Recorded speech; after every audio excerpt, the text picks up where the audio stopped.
Welcome to a Shot in the Arm podcast. I'm Yvette Raphael. And I'm Ben Plumley. And no, you go ahead. You say it. and this week we are in Montreal, Canada, reporting from the AIDS 2022. And we're a podcast, by the way, about innovation and equity in global health. Mm-hmm. But joining us today, we have Angerie Angerstein. Yes. And Georgia Arnold. Hello. Hello. Now, this is a little bit of an MTV Staying Alive family affair because Yvette and I are board members. Angerie, you are an actor in how many MTV Shugas? MTV Shuga Dance Off Season 2, MTV Shuga Babi Season 1 and Season 2. Yeah. And we are all led by our fearless leader, Georgia Arnold, who is the Chief Executive Officer and Executive Director of MTV Staying Alive Foundation. I feel like you've just promoted me, but Have yes, I? yeah, thanks, I'll take it. Well, I should know. We should know this as we should know this as board members. Yes. Executive Director, Okay. but yes, fearless leader, I'll take that one. Fearless I'll leader. get that printed on my card. Yeah, totally. Well, look, we're here today at AIDS 2022 because you had a screening this morning and you, Angerie, were star on the screen in the community village. What was going on? I think that was very fun. You know, we had 2 episodes of MTV Shuga Babi Season 2. And yes, we enjoyed the moment with the crowd. You know, it was very fun. Yeah. I mean, it's always a challenge doing things in the global village because it can be a noisy. Yes, a noisy place, and it's probably the most liveliest part of the conference, just to add, as the village.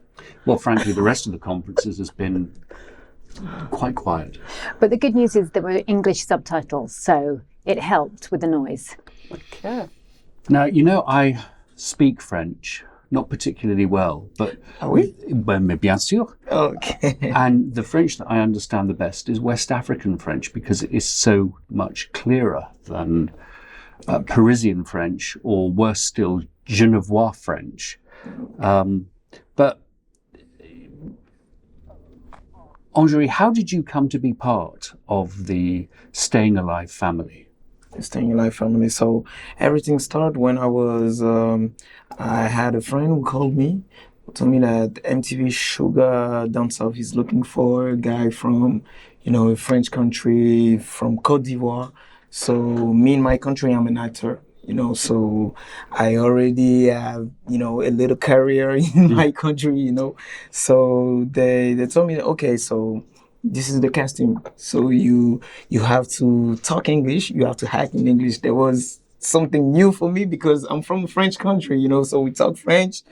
I'm more comfortable in French, so there was the challenge, there's really a challenge. And I know that I was really, really stressed out because there was a dream for me, and act and play in English.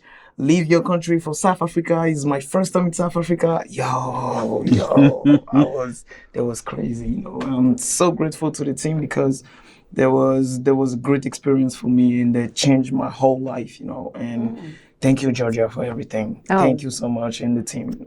That was stressing, but it was good. Yeah, that's my story. Yeah. No. Do you know, it's interesting, isn't it? The idea of a character from Côte d'Ivoire. Yeah. Being in MTV Shuga Down South. Mm-hmm. What was your thinking there, Georgia? Why did you want that sort of interchange of countries within the continent? Well, I guess maybe first I should, for anyone who doesn't know, I should explain what MTV Shuga is. So The very few people who don't know what... just in case there's 1 or 2 people. So MTV Shuga is really taking the edutainment model, but making it a sexutainment model. Sexutainment? Sexutainment? Yeah, something like that. Mm-hmm. But being able to take really important health messages and translating them to be entertaining and translating them to be directly for young people in the countries that we're working in, and making sure that what we do is lay out really positive behavioral choices around a young person's health for them to take their own paths. And what we did with Angélique and Côte d'Ivoire is not the first time that we've done that. In fact, the first time we did it was our second series, which was in Kenya. And we knew after Kenya, we were going to go to Nigeria. Yeah. So we introduced a character called Femi. Yeah. And Femi appeared in series 2 in Kenya.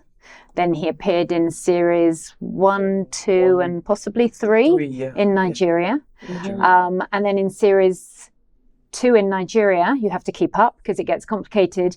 We introduced a South African actor because we knew that we were then going down south. And that was very exciting. And I think it was exciting because South Africa allows us to tackle issues like a young guy coming out for the first time, and how his friends and family both accepted it and didn't accept it because it's legal but not necessarily culturally acceptable. And then with down south, we knew next we were going to Côte d'Ivoire.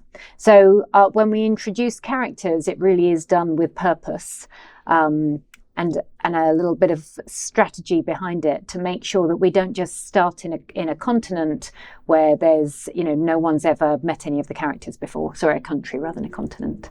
Do you know, this sounds very much like the Marvel multiverse, doesn't it? Yeah. The MTV Shuga multiverse. Great way to describe it. I love it. I'm going to steal that. Thank you. Yes.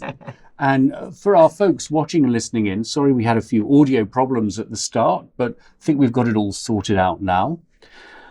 Yvette, what do you make of MTV Shuga? And I guess, why are you on the board of the foundations? Most importantly, I was introduced to MTV Shuga Live as just a viewer, and as somebody living with HIV openly for 20 years, that was the one show that got me hooked because it spoke so much about the realities. No, beating around the bush. It was just it was almost like playing my life and watching my life and how naive I was and how the system didn't respond. And it was just beautiful to watch. And I remember sitting there and I'm like, this is really, really good because people living with HIV would like to have our stories told in an authentic way. And Georgia and your team, I would like to say big ups to that. And being part of the board, it's not a dream come true, but it's a challenge I'm happy to accept and to just see how I can bring in and advise and bring in the change that I would like to see. And for me, it is a great, great opportunity for also to bring in equity, also to bring in balance. And I think you guys really, at Georgia and your team, really thought strongly about it. And you, Ben, to say, how do we get for this board to look like the story they are telling? Right. Yes. Right. And for me, that is the humbling part about it. And just to add to that, I think we've done a lot of work as an organisation over the last few years and really shifted that balance of being a London-centric organisation into one that really is most of the people in the team based in the countries where we work in. We've created real leadership positions. We have an amazing country director in South Africa who Yvonne Diogo. So I think it's amazing to be able to have the opportunity to shift organisations in this way and also to have your voice on the board. Yes, and most importantly, we're at a very, important times, and a lot of people talk about decolonization. And I think this is a way of really getting the work done and making sure you are the change and not just sitting there and complaining and hoping something will change and you have the opportunity and the power to change it. Angélique, you were going to comment? Yes, because what I really like in MTV Shuga is just that, is the real story of life. In my country, we talk about dance, we talk about our fun, that's the teenage world, actually in my country. And MTV Shuga is a part of the story. That's the real story. I know people that lived it, and we have to talk about HIV and how you can hide for a very long life. So MTV Shuga is a real story, Yeah. Well, a beautiful transition to the next question. But before we get there, just to add that, of course, I am only the co-chair. My other co-chair is Stephanie Ndlovu. And I have struggled. I'm so sorry, Stephanie. I know I get your surname wrong. It's your married name. You've just had a kid. Ndlovu. Ndlovu. Yes. Ndlovu. Yeah. And she is whipping me into shape. Well, and the interesting thing about Stephanie is that we met Stephanie when she was an actor on MTV Shuga Down South. And the story behind this, when we talk about real stories, is we were doing some formative research. I was in the Western Cape, I was in a school, and we were talking with these like 16, 17-year-old kids about what sort of stories they would like to see if we brought MTV Shuga to South Africa. And this wonderful 16-year-old girl comes up to the front and she tells me she knows exactly what storyline we need to have. And I was like, great, brilliant, do our work for us, thank you very much. And she told us that someone has to die. And I said, oh, okay, well, how do they die? You know, is it because of a failed abortion? Is it because of AIDS? Is it violence? How do they die? And she gave me such a look of scorn, as only a 16-year-old can. And she said, that's not my job. That's your job. And I was like, well, okay, she's got a fair point. So I said, well, okay, if you're not going to tell me how they die, can you tell me why they have to die? And she said, well, if you want MTV Shuga to reflect our lives, someone has to die, because someone always dies in our life. And that is the storyline that we created. So I'm sorry if this is a giveaway for anyone who's decided now to watch MTV Shuga Down South, but Stephanie's character is the character that dies through violence.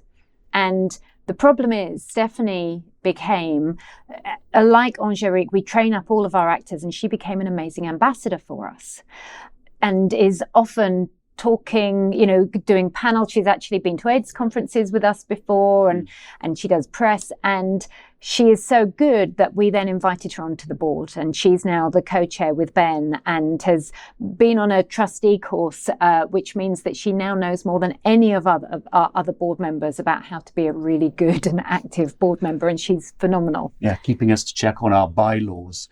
And of course, the first time I met Stephanie, she said to me, well, Ben, I'm the person who died. They killed me off at the end of season 1. You'll never forgive me. Never forgive me.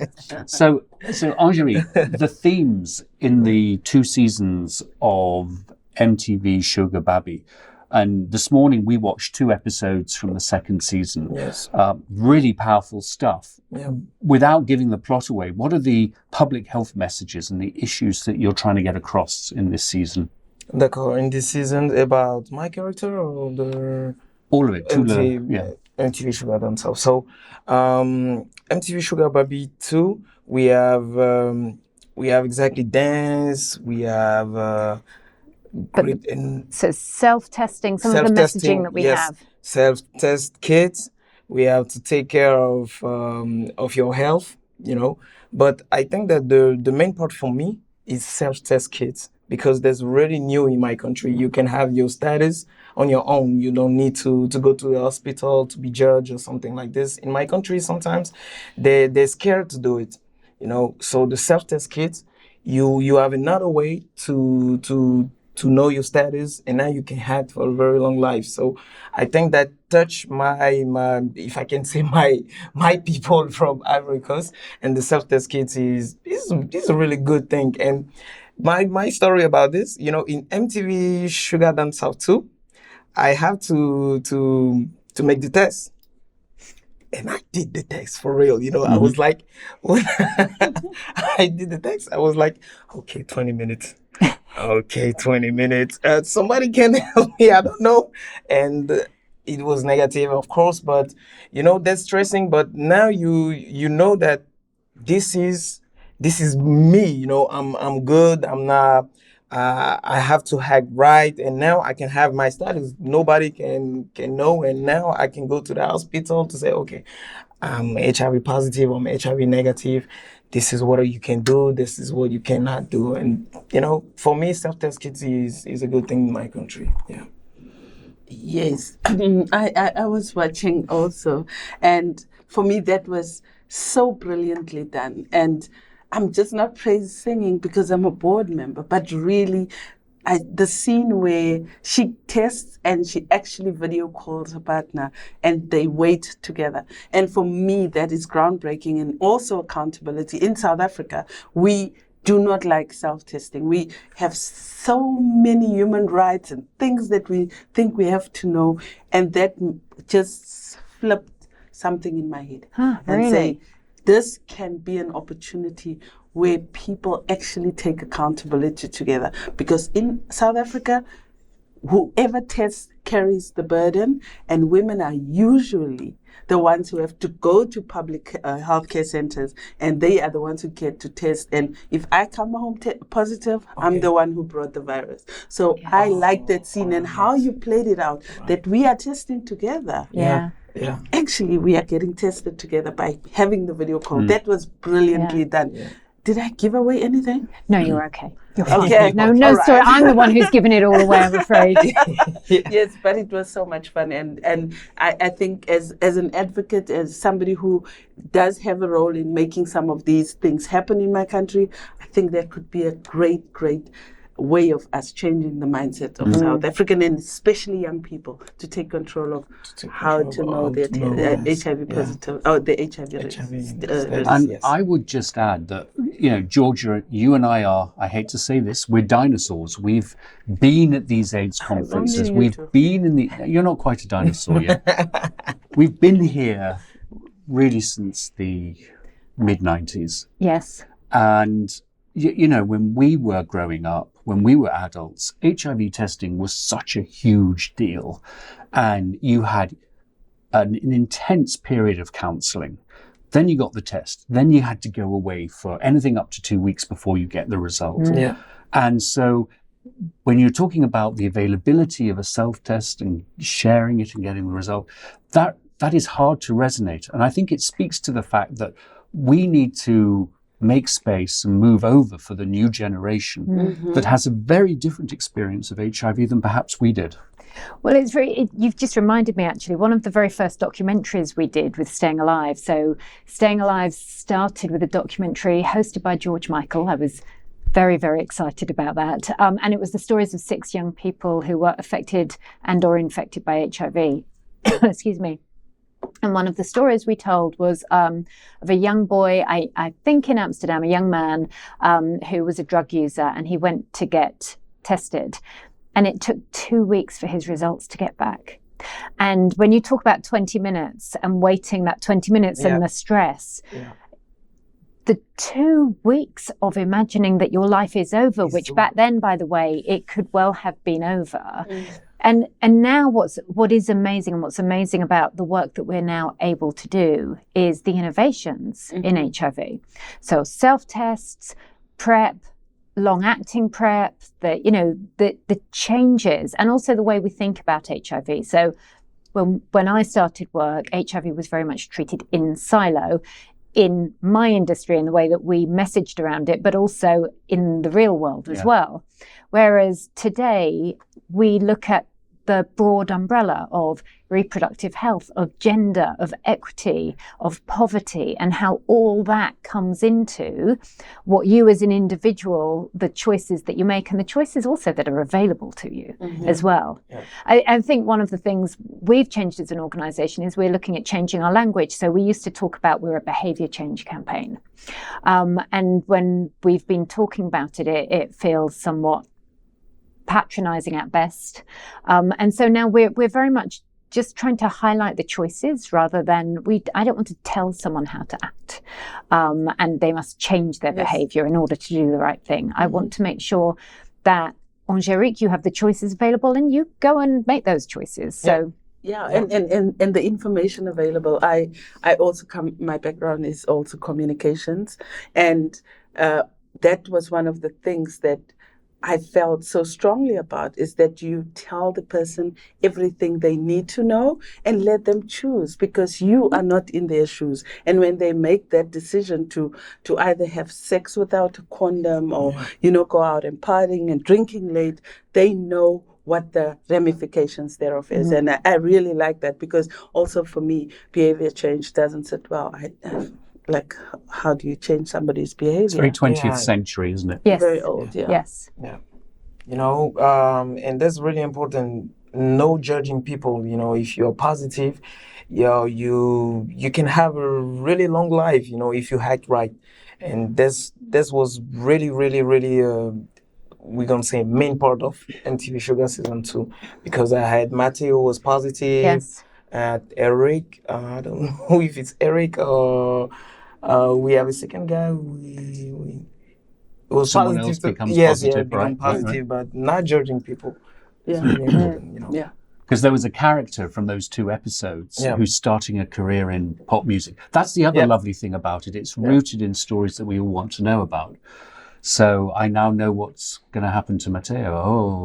Okay. You know, So look, I want to just throw it out there. One of the issues that Yvette has been leading on this week, which I think is something that we've sort of been, I don't know, pretty outraged about, is the lack of access to the microbicide ring, particularly the dapivirine ring. And do you think MTV Shuga would incorporate that kind of prevention technology, should it become available, into some of our stories? So I think the key words there are, should it become available? Because aside from giving choices to people, what we also do is create demand. The worst thing I think we can do is to create demand for a product that when you go to the clinic and say, I've heard about this, I want it, and they go, get in the queue, it'll be 3 years. So, and I think that is not a responsible thing for us to do. The responsible thing is, as soon as it's available, or even like as we know it's becoming unavailable, is then to create the demand for it. Yes, and the exciting part is obviously the ring is approved in some of the African countries where you guys are working in, MTV is working in, but also where young people have access to it. And South Africa obviously has approved the ring, as well as have plans to actually start rolling out from the 1st of October. From the 1st of October. We're working on that. And it would be a great opportunity as a social mobilization tool to have young people start thinking about other HIV prevention tools and methods that they can have available and see it in the storyline. So I totally agree with you. We cannot create demand for something that's not there. Yes. But I think more than anything is creating education and getting young people to start thinking about how do I incorporate this into my sexual and reproductive health. Yeah, and to let them know this is a choice for you as well. Yes. Well, I mean, maybe we manifest this, Yvette, and, you know, when I hope we do a new series in South Africa, then maybe we've just manifested and made a storyline. Yes, and we have all of this to look back onto and say, And this was a first here. Yes, and this was our brainstorming, but definitely it would be definitely one of the things that would make me excited as somebody who advocated for 12 years for this ring to become available and that it works. But now we have to work on governments to procure it and make sure young people have access to it. Yeah. So I know we're coming up to the top of the hour. We're at a conference, so guess what? These good people have meetings to go to and to get to on the other side of the conference centre. What have we learned? What are the key takeaways that you've picked up from the few days we've had of the conference so far?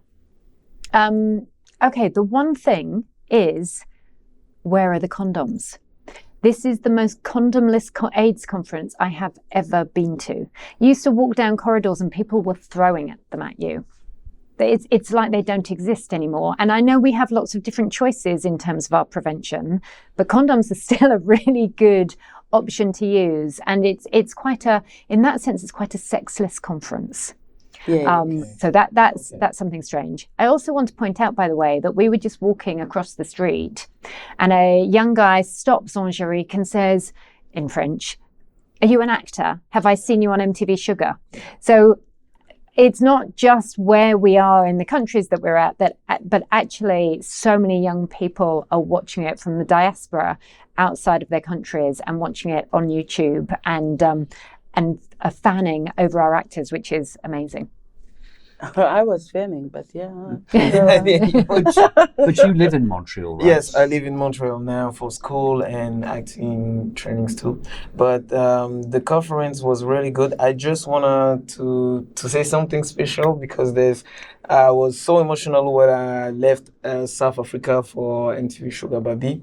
You know, I just want to say thank you for everything because That is a dream for me to be a part of the great project like this, to be a part of the great company like this, and for a young actor from a French country, from Côte d'Ivoire, that's very, very, very, very great experience for me. So I'm so thankful to the team, thankful to Sarah, thankful to MTV Shuga Staying Alive, and you changed my life.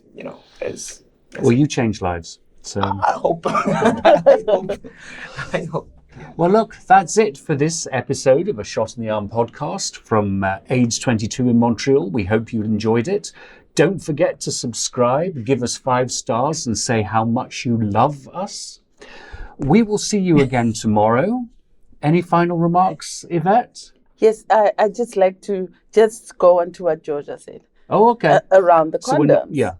You've wrapped up, but we need to talk about it because so many countries in Africa do not have access to condoms, and there are no condoms. And I would tell you, when you come to our store, the Upper Posi store, you would definitely realize that my colleague, I watch him every day going to pick up condoms, and I asked him yesterday, who's it for? It's the young people in his country. So definitely, we must call it out, and we must make sure it changes between today and tomorrow. Something needs to happen.